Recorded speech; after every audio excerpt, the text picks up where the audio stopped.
Saturday, we're on our way to a wedding ceremony and reception in downtown Pensacola at the Jewish Temple. Now, I've met with this bride and groom a few times, and we've been talking about this, and I can tell that they're already a fun group. I mean, just basically by the music that they've chosen. So anyway, we're going to have a great time tonight. We're going to be setting up two sound systems, one for the reception and one for the ceremony. So we're setting up the Fender Passport for the ceremony. So anyway, not really a whole lot to say as far as the intro goes. It's about 1:30 right now, and we're about 5 minutes away from the venue. And once we get there, we'll get set up, and reception is supposed to begin at 5 o'clock. Ceremony is going to begin at 4:30, and I always like to have the music started, playing background music and stuff at least 30 minutes ahead of time, usually preferably 40 to 45 minutes, but usually 30 is my minimum on that. So anyway, I'll talk to you once we get set up, and we'll be reporting throughout the night. Okay, so here's what I look like now. We're here in the fellowship hall, and first of all, here's the head table. I'm standing where the dance floor is going to be. Now here's my setup. I've got my regular setup here, Revo 3, Revo 4 there on the floor, as well as the Galaxian 3D, and I've got two park-ins there on the speaker stands. Now right here, they're actually going to have a musician that's going to be performing just for like 30 minutes or so during the cocktail hour. So that's actually part of his equipment there. He's actually hooked into my system, so that's why that microphone's there, and he's going to be playing the guitar. So yeah, real basic setup this evening. So it's about 4 o'clock now. Ceremony's supposed to start about 4:30. I'm going to go back into the sanctuary, and we'll take a look at my ceremony setup. Okay, we're here in the sanctuary. I'm going to show you my view, which is right here. That's where they're getting married, right over there. Here's the sanctuary. And then here's my ceremony sound system. Of course, I got just the Fender Passport with this brand new computer. It's the first time using it. Just got this past week. So, yeah. Here's everything. Listen, this is a beautiful facility too. And it's one of the oldest temples in Pensacola. I think it might have been here since the 1800s or so. But yeah, beautiful, beautiful facility. Side by side, love comes tomorrow. Maybe trouble and sorrow, travel the road, sharing our load, side by side. Through all kinds of weather, what if the sky should fall? Just as long as we're together, it really doesn't matter at all. When we all have the forest party, we'll be the same as we started. Okay, let's try it. And it's no day never, 1, 2, 3. No day never, no more. 1, 2. Will I play the Wild Rover? Once, no, never, no more. I went into the waters where I used to flick wet, and I told the black lady me money was spent. Well, I asked her for credit. She answered me, hey, such a custom as yours I can have any day. Here we go. And it's no day never, 1, 2, 3, 4. No day never, no more. 1, 2. Will I play the Wild Rover? Once, no, never, no more.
Hey, that's it. It's over, and I'm just on my way home right now. And the reception actually ended a little after 10 o'clock, around the original time that we'd planned for it to end. We were actually going to end it at 10, and then the bride wanted to end it at 11, but just because they kind of fell behind with the ceremony and their pictures and things of that nature. But anyway, in the end, she decided to go ahead and end it a little after 10, so that's what we did. And everything went great. It was really a neat experience, I thought. I had never done a Jewish wedding like this before, and I have to say, I really enjoyed the music, and I really enjoyed being there with those folks, and they were just a really great group of friends and family. And the bride and groom, I really liked them a lot. They were a lot of fun to work with too.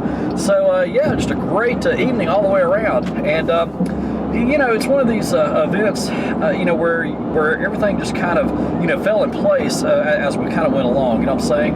And, you know, this is why I tell brides we don't really want to set a time schedule for the reception, because, number one, you're not going to, you know, you're not going to run on time anyway by trying to do that. And the reception is really more of a party, and so you want to make sure that, you know, that we just relax and have fun. That's what I want my brides and grooms to do. I don't want them worried about trying to stay on time. You know, like tonight, if we'd have tried to set a time schedule, you know, it would have just been thrown off. So that's why I just say we don't even do it. Now, we create an order of events, you know, for everything, and have things that we're going to do in order, but I just don't, you know, I think we need to be setting up a time schedule to say we're going to have the events done by this time. You know, it would just drive your brides and grooms crazy. So that's what I always tell my brides and grooms. And anyway, this all worked out in the end, and that was great. The bride and groom were happy. Their friends and family were happy. And you know, the guy that you saw playing the guitar, he was wonderful. He plays at a local pub here in town. It's actually a restaurant, an Irish pub. It's called McGuire's Irish Pub.